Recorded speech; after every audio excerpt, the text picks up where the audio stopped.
Hello, in front of me I have a REALME Watch S, and I'm gonna show you how to factory reset this device through the settings. Before we start, a quick disclaimer.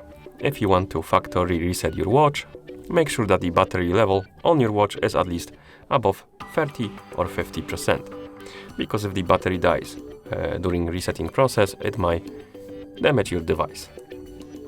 Now, first thing we need to do is to turn on the watch or wake up the screen on it.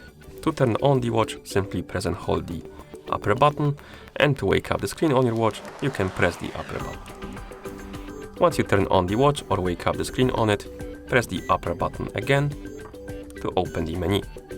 In this menu, tap on the settings icon. In settings, scroll down, tap on the system. Here, scroll down, find the reset option and tap on it. And now we need to confirm the reset by tapping on the check mark.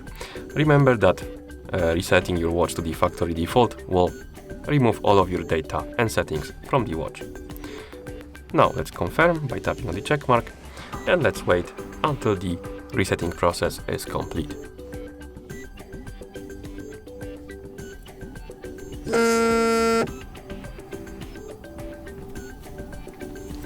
And once the resetting process is complete, you should see the list of languages on the screen, as you can see. Thank you for watching. If you found this video helpful, please consider subscribing to our channel and leaving a like on the video.